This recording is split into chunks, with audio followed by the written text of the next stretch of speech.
The morning of August 24, 1942, 200 miles north of Guadalcanal, Lieutenant Commander Commander Seki gripped the control stick of his Aichi Type 99 dive bomber as he pushed over into his attack run. Below him, through scattered clouds at 15,000 feet, the American carrier Enterprise turned hard to port, her wake carving a white arc across the blue Pacific.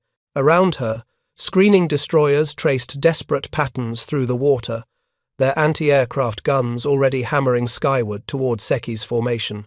Preparing and narrating this type of story took us long efforts and hard work, so if you are enjoying the story, please consider subscribing to our channel.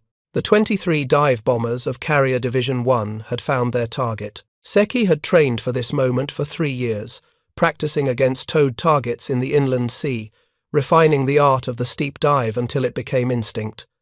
He knew the American ship below him would die today. Japanese naval doctrine left no room for doubt. A carrier struck by 3 bombs could not survive. The engineering calculations were precise. The damage would overwhelm any firefighting capability. The ship would burn, list, and sink. What Lieutenant Commander Seki did not know, what no officer in the Imperial Japanese Navy fully understood that morning, was that American damage control parties had transformed naval warfare in ways Japanese intelligence had failed to comprehend. In the 14 months since the attack on Pearl Harbor, the United States Navy had revolutionized how ships fought fires, controlled flooding, and survived catastrophic damage. The transformation had occurred quietly, without fanfare, in shipyards and training facilities far from the front lines. If you're enjoying this deep dive into the story, hit the subscribe button and let us know in the comments from where in the world you are watching from today. By August 1942, that revolution was about to be tested in the crucible of combat, and the results would shatter every assumption Japanese planners had made about American naval resilience. To understand how profoundly the Japanese misunderstood American capabilities, we must return to the weeks immediately following Pearl Harbor, when both navies were drawing very different lessons from that Sunday morning catastrophe. The attack on December 7, 1941, had exposed critical weaknesses in American damage control doctrine. Ships burned for hours because firefighting equipment proved inadequate. Compartments flooded because watertight integrity had been compromised for peacetime inspections. Damage control parties lacked the training and tools to save vessels that should have survived. But Pearl Harbor also revealed something the Japanese failed to recognize. Of the 8 battleships hit that morning, 6 would eventually return to service. Arizona and Oklahoma were total losses, but California, West Virginia, and Nevada, ships that had settled to the harbor bottom, would be raised, repaired, and sent back to fight. The salvage operations demonstrated an American commitment to ship survival that went far beyond Japanese naval philosophy. In the Imperial Japanese Navy, damaged ships were often written off. The focus was offensive power, not defensive resilience. Japanese carriers carried smaller damage control parties than American ships of similar size. Their compartmentalization was less extensive, their firefighting systems were less sophisticated. These were conscious design choices, driven by a naval doctrine that emphasized speed, striking power, and aggressive tactics over survivability. Japanese naval theorists had studied American industrial capacity and understood that the United States could build ships faster than Japan. Their answer was the Kantai-Kessen doctrine, the decisive battle strategy derived from Admiral Mahan's theories and validated by the victory at Tsushima in 1905. Japan would win the war through a single, overwhelming naval engagement that would destroy America's will to fight. Speed and firepower mattered more than survivability, because battles would be decided quickly. By the first devastating blow, this doctrine shaped every aspect of Japanese carrier design and operation. Hangar decks were large and open, maximizing the number of aircraft that could be maintained and launched quickly. Fuel lines ran throughout the ships with minimal protective measures because speed of refueling operations took priority over safety. Damage control equipment was basic, firefighting training minimal. Ships were designed to strike first and strike hard, not to absorb punishment and continue fighting. The Americans had drawn different conclusions from their own pre-war studies, and from the hard lessons of Pearl Harbor. In January 1942, Lieutenant Harold Burke, a New York City Fire Department deputy chief called to active duty, began championing fog nozzle firefighting techniques that could extinguish aviation gasoline fires more effectively than traditional solid stream methods. By mid-1942, these techniques were being taught at firefighting schools at every major naval base. Burke's innovations went beyond equipment. He created realistic training programs where sailors fought actual fires in mock-up compartments, experiencing the heat, smoke, and terror of shipboard blazes in controlled conditions. Men who had never seen fire in their lives emerged from Burke's schools confident they could control it. The psychological transformation was as important as the technical skills. Simultaneously, American ship designers were incorporating lessons learned from early war damage into new construction and into repairs of damaged vessels. The Essex-class carriers, first of which commissioned in December 1942, featured extensive compartmentalization, multiple independent firefighting systems, and structural designs that emphasized survivability. Special treatment steel, an armor-grade alloy that was also ductile enough to serve as structural material, was used throughout these ships, creating vessels where every plate contributed to both strength and protection. But in August 1942, these Essex-class carriers were still months from combat.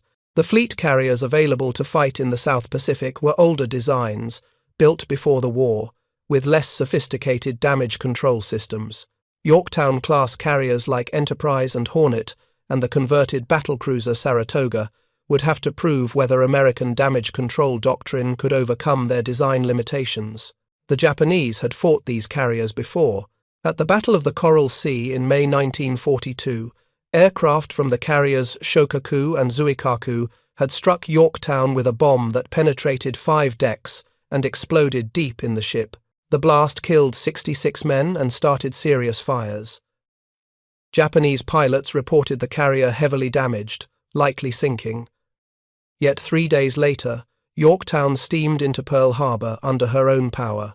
American damage control parties had fought the fires, controlled flooding from ruptured fuel tanks, and kept the ship operational enough to make port.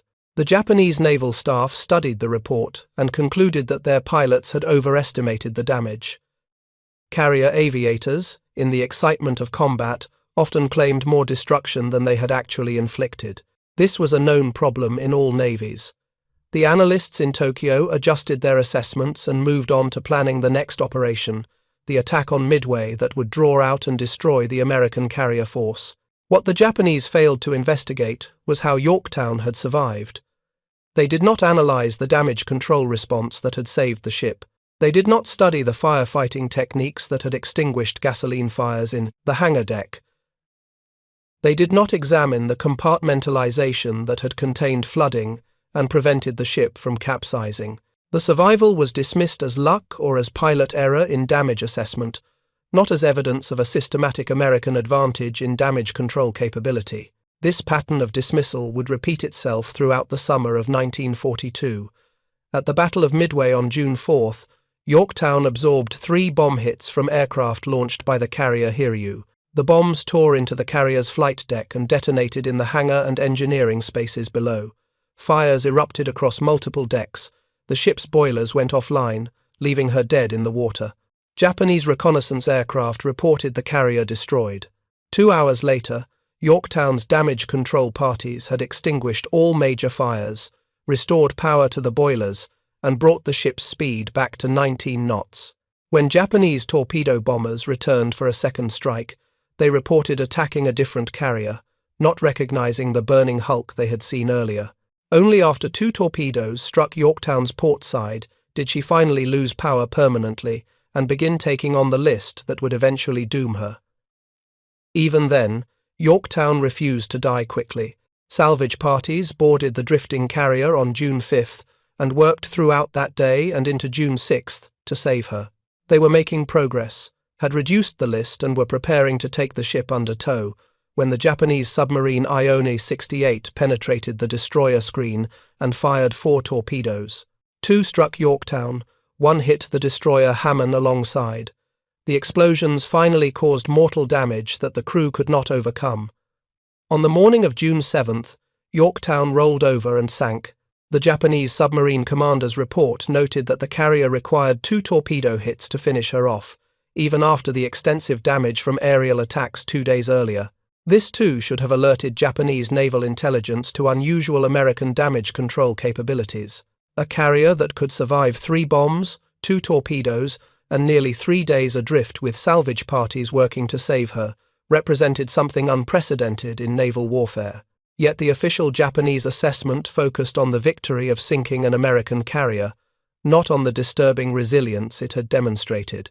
The analysts noted that Yorktown-class carriers were smaller than Japanese fleet carriers, with lighter construction and presumably less capability to absorb damage. The fact that such a ship had proven so difficult to sink was not integrated into Japanese tactical planning or intelligence estimates. The American submarine force, operating from Pearl Harbor, would eventually receive intelligence reports describing Japanese surprise at how difficult American carriers were to sink. These reports came from interrogations of prisoners and from decoded Japanese naval communications analyzed by American codebreakers. But in the summer of 1942, the pattern of Japanese underestimation was not yet fully clear to American commanders. What was clear was that American carriers were surviving damage that pre-war doctrine suggested should have been fatal. Lieutenant Junior Grade Donald Gary, an engineering officer aboard the carrier Franklin, would later write in his personal papers that the survival of Yorktown at Coral Sea and her near survival at Midway had transformed American thinking about carrier vulnerability. Officers throughout the fleet were studying these actions, learning from them, and implementing improvements in their own damage control procedures. The transformation was happening at every level. Individual sailors were receiving better training in firefighting and damage control. Ships were being modified with improved firefighting systems, better compartmentalization, and more robust electrical systems that could survive battle damage. Standard operating procedures were being rewritten to emphasize aggressive damage control response and systematic approaches to fighting fires and controlling flooding. By August 1942, these improvements had been implemented fleet-wide. Every carrier operating in the South Pacific had damage control parties trained in the new techniques, equipped with the new firefighting equipment, and practiced in realistic scenarios. The question was whether these preparations would prove adequate when tested in combat against a determined enemy. The Battle of the Eastern Solomons would provide that test. In the 3rd week of August, American forces had been fighting on Guadalcanal for 2 weeks, holding a precarious perimeter around Henderson Field, while Japanese forces worked to build up strength for a counteroffensive. The Japanese Navy deployed a major carrier force to support troop reinforcements and to destroy American naval forces in the area. Task Force 61, under Rear Admiral Frank Jack Fletcher, steamed north of the Solomon Islands with the carriers Enterprise and Saratoga. The Japanese 1st Mobile Force, under Vice Admiral Chuichi Nagumo, operated further north with the carriers Shokaku and Zuikaku, veterans of the Pearl Harbor attack and the battles of the Coral Sea and Midway. The light carrier Ryujo operated separately, intended to draw American attention while the fleet carriers prepared to strike. The strategy worked. Initially, American scout planes discovered Ryujo on the afternoon of August 24th, and Saratoga launched a full strike that sank the light carrier. But while American aircraft were focused on Ryujo, Japanese scout planes had found Enterprise. At 4:15 that afternoon, Nagumo launched 68 aircraft from Shokaku and Zuikaku, 27 dive bombers, 9 fighters, and 25 torpedo bombers. Enterprise's radar detected the incoming strike at 4:40 p.m., 50 miles out. The carrier's fighter director officer vectored combat air patrol fighters toward the contact, but the Japanese formation was too large and too well coordinated for the limited number of American fighters to stop. By 5:05 p.m., 53 Japanese aircraft had broken through the fighter screen and were positioning for their attack runs. This was the moment Lieutenant Commander Seki had trained for.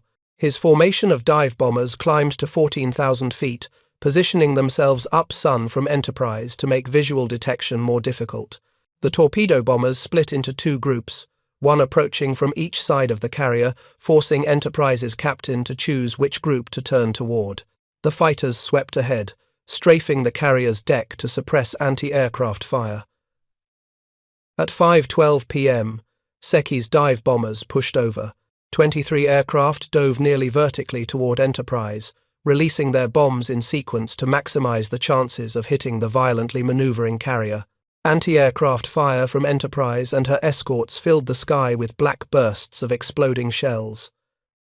5 Japanese dive bombers were shot down during their attack runs. Another 7 were so badly damaged they would crash before reaching their carriers. But 3 bombs hit Enterprise. The first struck near the number 3 elevator at 5:14 p.m., penetrating the flight deck and detonating 42 feet below, between the second and third decks. The explosion tore through crew berthing areas, killing 35 men instantly and starting fires that spread through 3 decks. Half a minute later, a second bomb struck the flight deck at frame 179, detonating 8 feet below. The blast blew an 18-foot by 8-foot hole in the gallery deck, destroyed 2 5-inch gun mounts, and ignited ready ammunition in the magazines below the guns. 2 minutes after the first bomb hit, a third bomb exploded on impact with the flight deck near the number 2 elevator. The detonation blew a 10-foot diameter hole in the armored flight deck and warped the deck upward 18 inches across a 40-foot span. The number 2 elevator mechanism was jammed solid, leaving only one of Enterprise's 3 elevators operational. 4 near misses exploded in the water alongside the carrier, close enough that their blast waves deformed hull plating, flooding 2 fuel tanks and causing the entire ship to flex and twist. Fragments from these near misses peppered Enterprise with 160 holes between the waterline and the forecastle. From the bridge, Captain Arthur Davis assessed the damage reports flooding in from throughout the ship. Fires burning on 3 decks. 1 elevator destroyed, another jammed, 2 5-inch gun mounts knocked out, ready ammunition cooking off in the magazines, flooding in 2 fuel tanks, 74 men dead or dying, 95 wounded. By any pre-war standard, Enterprise was finished, dead in the water, unable to conduct flight operations. But Enterprise was not dead. In the engineering spaces 4 decks below the flight deck, damage control parties had already sprung into action. Repair 2. The damage control station responsible for the after part of the ship had lost most of its personnel to the bomb that exploded at frame 179, but Repair 5, stationed amidships, immediately sent teams forward to take over firefighting in the areas Repair 2 would have covered. These teams carried fog nozzles, the new firefighting equipment that Lieutenant Burke had championed. Instead of solid streams of water that would scatter burning aviation gasoline and spread fires, the fog nozzles created fine mists that absorbed heat more efficiently and generated steam that smothered flames. Within 3 minutes of the bomb hits, damage control parties had fog nozzles in action at every major fire. The fire in the ready ammunition room below gun mount number 5 was the most dangerous. 40 rounds of 5-inch ammunition were burning, each round containing enough explosive to cause a catastrophic secondary explosion if the fire reached the powder bags before firefighters could control it. Repair 5 sent a team led by Chief Machinist's mate Bruno Guido directly into the burning compartment. Guido's team advanced through smoke so thick they could not see their hands in front of their faces. They worked by feel, directing fog patterns toward the source of heat they could sense but not see. The fog cooled the air temperature enough that they could breathe without their lungs being seared. The steam generated by the fog displaced oxygen, smothering the flames. Within 7 minutes, the ammunition room fire was under control. Within 12 minutes, it was extinguished completely. The fires on the second and third decks spread more widely, but burned less intensely. Aviation gasoline from ruptured fuel lines had ignited, creating pools of burning liquid that spread through passageways and into crew spaces. Traditional firefighting doctrine would have called for solid streams directed at the base of these fires, but solid streams would have scattered the burning gasoline, spreading it to new areas and making the fires worse. Instead, damage control parties used indirect fog application. They directed fog patterns at the overhead above the fires, cooling the superheated gases and creating a blanket of steam that fell through the flame zone. The technique had been practiced hundreds of times in training facilities ashore, but this was its first test in actual combat. It worked exactly as Lieutenant Burke had predicted. The aviation gasoline fires were extinguished in 18 minutes. While firefighters were bringing the blazes under control, electricians were jury-rigging power distribution systems to bypass damaged cables and restore electricity to critical systems. The bomb that had struck near the No. 2 elevator had severed main power feeds, but Enterprise's electrical system featured multiple redundant pathways. Within 15 minutes, power was restored to all essential systems. The ship never lost propulsion, never went dead in the water. Simultaneously, flight deck crews were working to restore the carrier's ability to launch and recover aircraft. The hole at frame 127 was 10 feet in diameter, far too large to patch quickly. But steel plates stored in the hangar deck for exactly this purpose were rushed topside and welded across the hole. The welding was crude, done with portable equipment by men working in smoke and heat, but it was sufficient. By 5:47 p.m., 35 minutes after the first bomb hit, Enterprise was launching aircraft again. The No. 2 elevator remained jammed in the up position, reducing the carrier's capacity to move aircraft between the hangar and flight decks. But the No. 1 and No. 3 elevators were operational, and flight deck crews developed improvised procedures to work around the disabled elevator. Enterprise would operate at reduced efficiency, but she would operate. This was the transformation that Japanese intelligence had failed to recognize. A carrier that should have been destroyed was instead back in action within an hour, launching and recovering aircraft, maintaining position with the fleet, continuing to contribute to the battle. Lieutenant Commander Seki, if he survived his dive-bombing run to return to Shokaku, would have reported the Enterprise destroyed or at minimum knocked out of the battle. Japanese reconnaissance aircraft that photographed the carrier an hour after the attack saw smoke still rising from fires and assumed the ship was finished. They were wrong. By nightfall, all major fires aboard Enterprise were out. Damage control parties had shored up weakened structures, patched holes, and restored full combat capability to all systems that had not been physically destroyed. The carrier withdrew from the combat area that evening, not because she was sinking or unable to fight, but because Admiral Fletcher wanted to preserve his limited carrier strength for future battles. Enterprise steamed to Pearl Harbor under her own power, arriving on September 10th. She remained in dry dock for less than 3 days for emergency repairs, then returned to sea. Permanent repairs would wait. The carrier was needed in the South Pacific. By October 16th, less than 8 weeks after being struck by 3 bombs at Eastern Solomons, Enterprise was back in combat operations. The survival astonished Japanese analysts when they finally realized that the carrier they believed destroyed was still fighting. Intelligence reports from multiple sources confirmed that Enterprise had been seen operating off Guadalcanal in September, that she had launched aircraft in combat, that she showed no signs of the crippling damage their aviators had reported. Something was wrong with either the damage reports or with Japanese understanding of American ship survivability. A few perceptive officers in the Imperial Japanese Navy began to suspect the truth. American damage control capabilities exceeded Japanese estimates by a significant margin. These officers argued for intensive study of how American ships were surviving damage that should have been fatal. They recommended changes to Japanese damage control training and equipment. They suggested that carrier designs should incorporate better compartmentalization and more sophisticated firefighting systems. Their recommendations were noted in staff reports and then filed away. The Kantai-Kessen doctrine remained dominant in Japanese naval planning. Offensive power mattered more than defensive resilience. Ships that could strike first and strike hard would win battles before damage control became relevant. The Americans had simply been lucky at Eastern Solomons. Their carrier had been hit, had suffered serious damage, but by chance the bombs had not struck any truly vital systems. Better aim, more bombs, more determined attacks would achieve the decisive results Japanese doctrine predicted. This conviction would be tested again, and soon, in waters north of the Santa Cruz Islands. And once again, American damage control would prove far more capable than Japanese planners believed possible.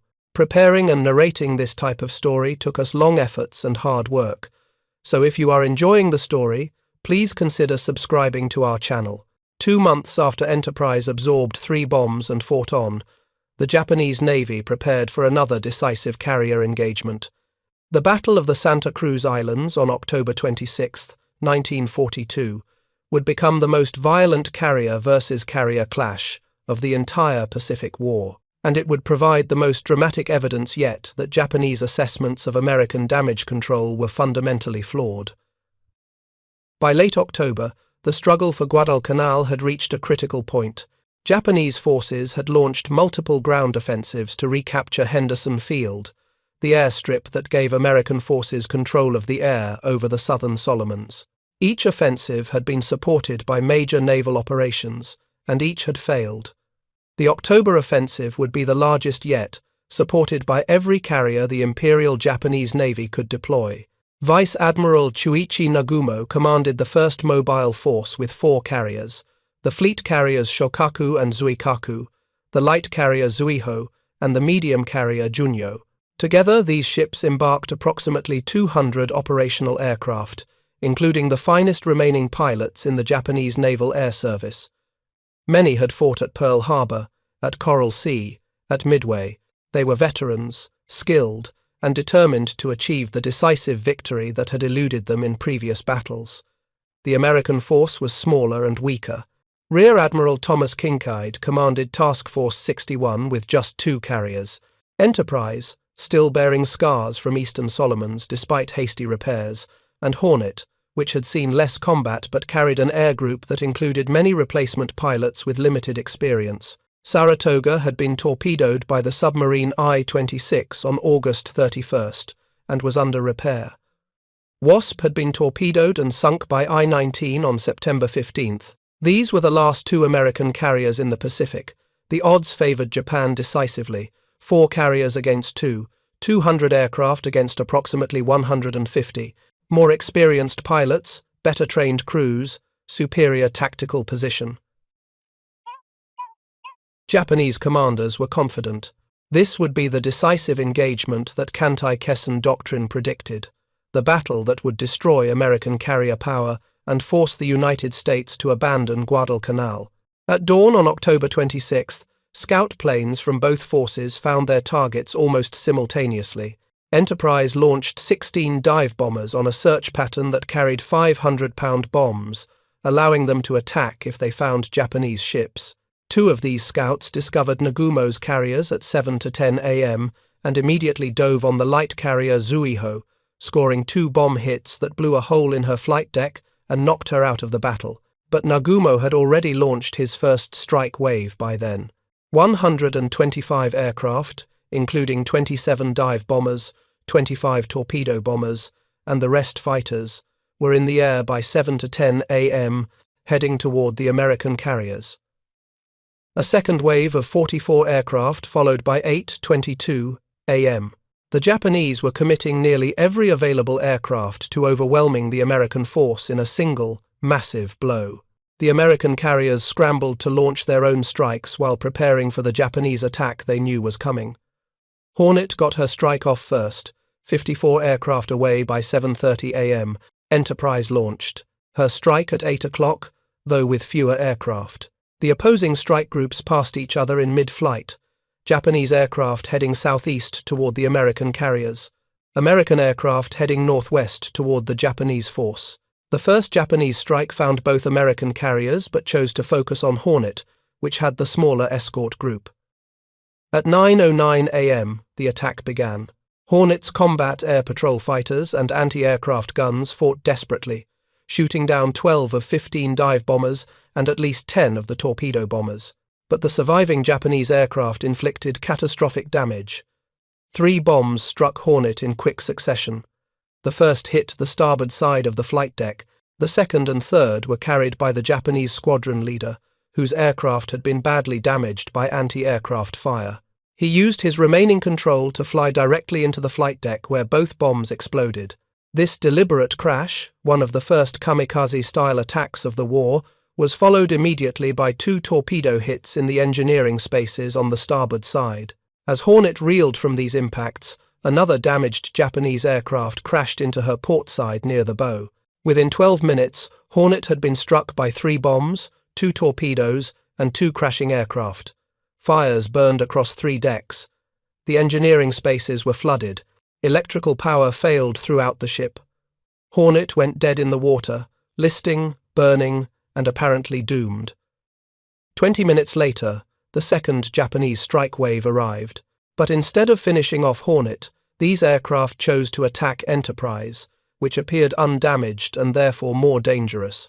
The Enterprise fighter director officer vectored combat air patrol fighters toward the incoming strike, but as at Eastern Solomons, the Japanese formation was too large and too well coordinated to be stopped completely. At 10:15 a.m., 18 Japanese dive bombers pushed over into their attack runs on Enterprise. Captain Osborne Hardison watched them come, ordered the rudder hard over to complicate their aim, and held his helmet with his left hand as he stared straight up at the diving aircraft.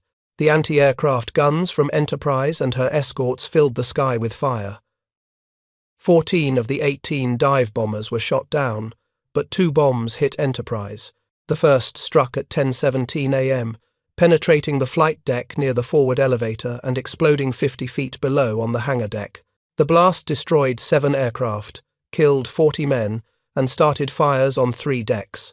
The second bomb hit 2 minutes later, just aft of the forward elevator, breaking in 2 as it penetrated the flight deck.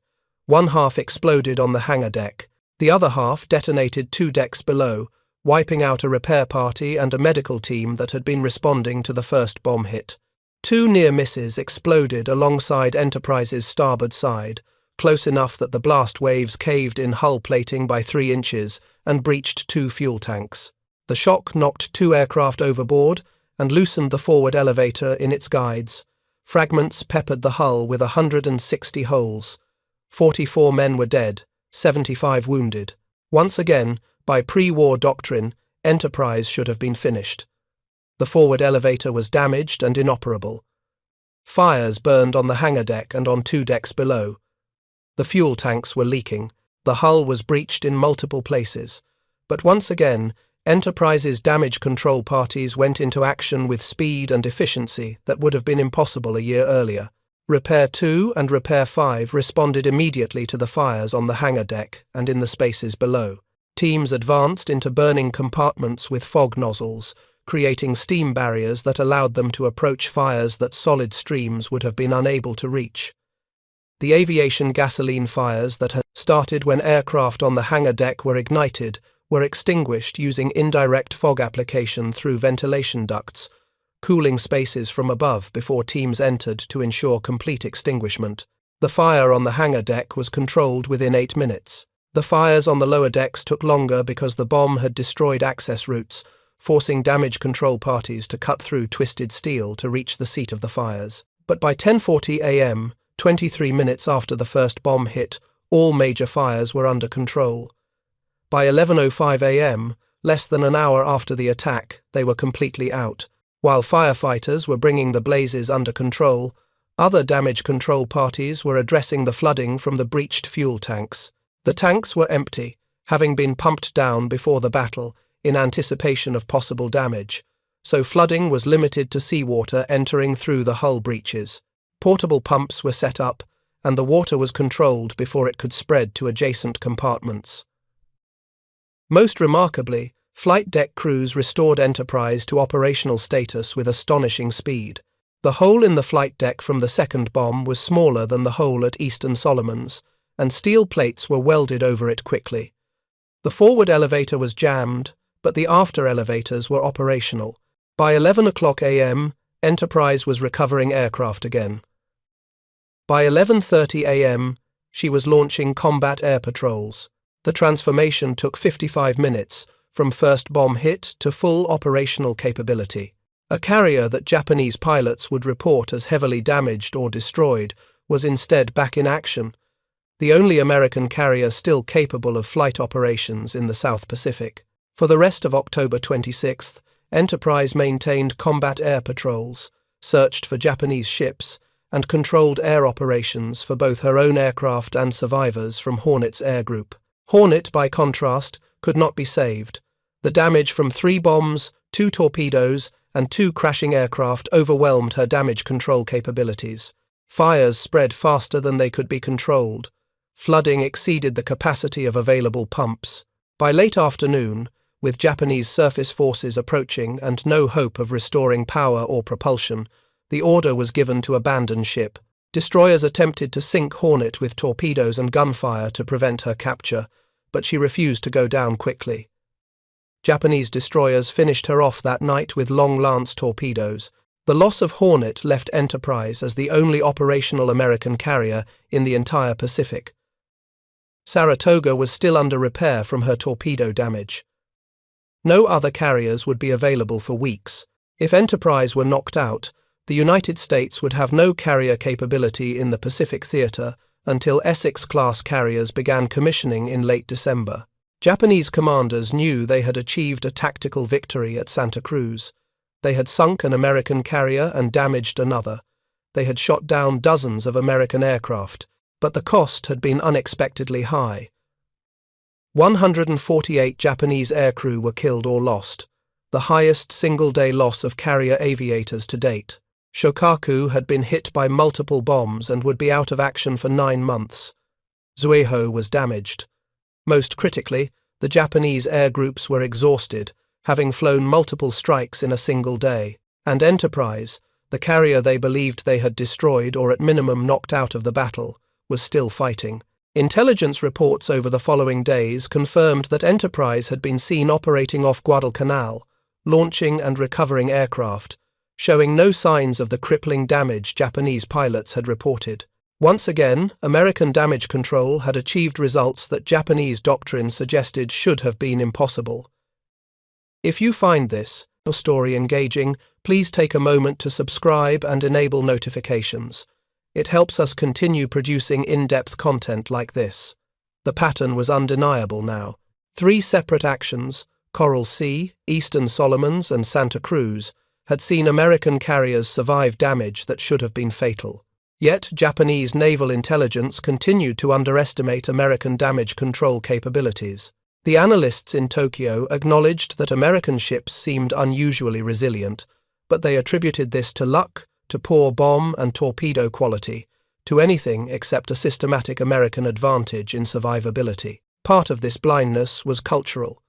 The Japanese naval tradition emphasized spirit, determination, and offensive power. Damage control was viewed as a defensive measure, inherently less honorable than aggressive action. Ships were meant to strike first and win quickly, not to absorb punishment and continue fighting through superior engineering and training. Acknowledging that Americans had achieved superiority in damage control would have required acknowledging that defensive capabilities mattered as much as offensive power, a conclusion that contradicted fundamental assumptions of Japanese naval doctrine. Part of the blindness was structural. Damage control responsibilities on Japanese warships were divided between the engineering officer, who handled damage in engineering spaces, and the officer of the deck, who handled topside damage. This split responsibility meant no single officer had comprehensive oversight of damage control operations. Training was limited. Equipment was basic. The concept of damage control as a specialized skill requiring intensive training simply did not exist in the Japanese Navy in the same way it did in the American Navy. And part of the blindness was the result of Japanese intelligence failures. The Imperial Japanese Navy had excellent intelligence on American ship movements, radio communications, and operational planning, thanks to skilled codebreakers and aggressive reconnaissance. But they had very poor intelligence on American training methods, damage control equipment, and the systematic improvements being implemented throughout the American fleet. The Japanese knew where American ships were. They did not know how those ships were being prepared to survive battle damage. The true extent of American capabilities became even more apparent when examining carriers that survived torpedo hits, damage that Japanese doctrine considered almost automatically fatal. Torpedoes struck below the waterline, breaching the hull and flooding compartments in ways that bombs, which struck above the waterline, could not. A single torpedo could admit hundreds of tons of water, creating a list that would capsize a ship if not controlled immediately. Multiple torpedo hits should guarantee a ship's destruction, yet American carriers were surviving multiple torpedo hits and continuing operations. USS Saratoga provided the most dramatic example. The converted battlecruiser, one of the Navy's largest and most capable carriers, was torpedoed by the submarine I-6 on January 11, 1942, while operating 500 miles southwest of Oahu.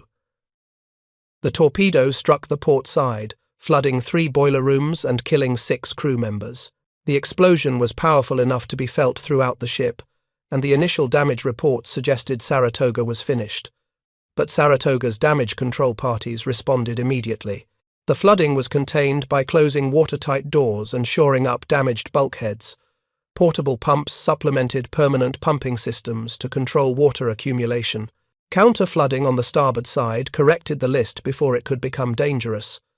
Most remarkably, engineering personnel jury-rigged systems to maintain propulsion despite the loss of 3 boilers. Within hours, Saratoga was making 16 knots, more than enough to reach Pearl Harbor, under her own power. She arrived 2 days later, went into dry dock for temporary repairs, then sailed to Bremerton Navy Yard in Washington for permanent repairs and modernization. She was out of action for 3 months, but she survived damage that doctrine suggested should have sunk her. 7 months later, on August 31, 1942, Saratoga was torpedoed again, this time by I-26, while operating off Guadalcanal. The torpedo struck the starboard side blister, an external bulge added during her earlier repair period specifically to improve torpedo protection. The torpedo killed no one, flooded only 1 boiler room, but the impact caused short circuits that damaged the turboelectric propulsion system and left Saratoga dead in the water. The situation looked desperate. A carrier dead in the water with Japanese submarines in the area and no friendly port closer than 800 miles. But once again, Saratoga's crew demonstrated the effectiveness of American damage control training. While cruiser Minneapolis took the carrier under tow, engineering personnel worked on the damaged electrical systems. They improvised repairs, bypassing burned circuits, and creating alternate power pathways using whatever materials were available. By early afternoon, just hours after being torpedoed, Saratoga's engineers had restored propulsion at 10 knots. It was slow, but it was movement under the ship's own power. After temporary repairs at Tongatabu, Saratoga reached Pearl Harbor on September 21 for permanent repairs. Once again, she had survived torpedo damage that should have been fatal. The Japanese submarine commanders who torpedoed Saratoga on both occasions reported the carrier as sunk or, at minimum, permanently disabled. Intelligence analysts in Tokyo initially credited these claims. When reports later confirmed that Saratoga was still operational, the analysts concluded that the torpedoes must have malfunctioned or that the damage had been less severe than reported. They did not consider the alternative explanation, that American damage control capabilities were so effective that even direct torpedo hits no longer guaranteed a ship's destruction. This pattern extended beyond carriers. American cruisers, destroyers, and battleships were demonstrating similar resilience. Ships struck by torpedoes that should have sunk them instead made port under their own power. Ships hit by bombs that should have destroyed them continued fighting. The cumulative evidence was overwhelming, yet Japanese naval intelligence continued to underestimate American capabilities. The reasons were complex and went beyond simple denial. The Japanese Navy was fighting a war on multiple fronts with limited resources. Every ship, every aircraft, every trained pilot was precious and difficult to replace. Acknowledging that American damage control was superior would have required diverting resources to training and equipment improvements, resources that were desperately needed for offensive operations. It was easier to assume that Americans were lucky or that Japanese weapons were less effective than designed, than to confront the reality that the Americans had achieved a systematic advantage that would be difficult and expensive to counter. Moreover, the Kantai-Kessen doctrine that dominated Japanese strategic thinking left little room for considerations of ship survivability. The decisive battle would be won or lost in a single day, perhaps in a single hour, by the side that struck first and struck hardest. Whether a ship could survive damage and fight for days or weeks was irrelevant if the battle would be decided before such resilience mattered. This was the theory, and Japanese planners clung to it even as accumulating evidence suggested the theory was flawed. The Battle of Santa Cruz seemed to validate the Kantai-Kessen doctrine, at least superficially. The Japanese had sunk one American carrier and damaged another. They had inflicted heavier losses than they sustained in terms of ships and tonnage. By traditional measures of naval victory, Santa Cruz was a Japanese success. But the strategic reality was very different. Enterprise had survived and remained operational. Within 2 weeks, she was back at Guadalcanal, providing air cover for American forces ashore and at sea. Her survival meant the United States maintained carrier presence in the South Pacific, maintained the ability to contest Japanese naval operations, maintained pressure on Japanese supply lines to Guadalcanal. The tactical victory at Santa Cruz did not translate into strategic advantage because the Americans had preserved their combat capability through superior damage control. The cost to Japan was more significant than the simple numbers suggested. The 148 aircrew lost at Santa Cruz represented irreplaceable expertise. These were men who had trained for years, who had combat experience from multiple battles, who formed the core of Japanese carrier aviation. American pilot training programs were producing hundreds of new pilots every month, pilots who might lack experience but who received intensive training before being sent to combat. Japanese training programs could not match this output. Every experienced pilot lost was a permanent reduction in Japanese combat capability. The damage to Shokaku removed one of Japan's finest carriers from combat for 9 months. During that period, American shipyards would commission 6 new Essex-class carriers, massive ships with sophisticated damage control systems, extensive compartmentalization, and air groups larger than entire Japanese carrier divisions. The strategic balance was shifting inexorably in America's favor, and superior damage control was one of the critical factors driving that shift. By the end of 1942, the pattern was clear to anyone willing to see it. American carriers were surviving damage that Japanese carriers could not. American damage control, training, equipment, and procedures were superior. American ship designs incorporated survivability features that Japanese designs lacked. Yet Japanese naval doctrine continued to emphasize offensive power over defensive resilience, continued to assume that the decisive battle would be won by striking first, rather than by surviving to fight again. This strategic blindness would have consequences that extended far beyond individual battles. The Solomon Islands campaign would grind on for another 10 months, a war of attrition that favored the side that could replace losses and keep damaged ships in action.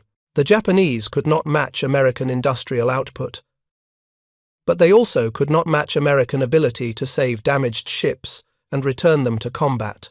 Enterprise would serve throughout the war, absorbing 13 direct hits and 3 near misses from bombs, surviving kamikaze crashes, earning 20 battle stars, more than any other warship. She would be reported sunk by Japanese radio 6 times, yet she would continue fighting. Her survival, more than any other single factor, symbolized the transformation of American naval damage control from a neglected backwater to a critical combat capability. The transformation had occurred quietly, without the drama of great battles or the recognition given to heroes of offensive action.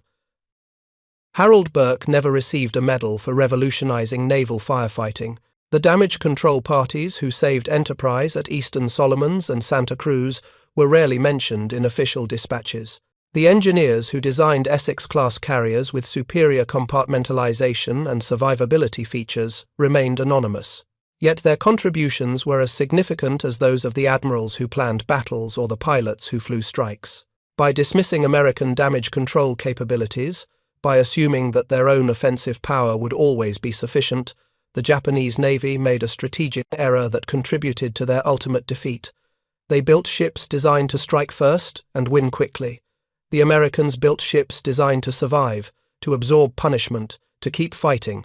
When the war became a grinding campaign of attrition rather than a single decisive battle, the ships that could survive had an overwhelming advantage. The carriers that fought at Eastern Solomons and Santa Cruz demonstrated this advantage in the most dramatic way possible. Ships that should have been destroyed instead returned to action within days or weeks. Damage control parties, trained in realistic scenarios, proved capable of controlling fires and flooding under actual combat conditions. Fog nozzles and other innovative equipment performed as designed, extinguishing fires that traditional methods could not touch. The systematic approach to ship survivability that the American Navy had implemented in the year following Pearl Harbor proved its worth in battle after battle.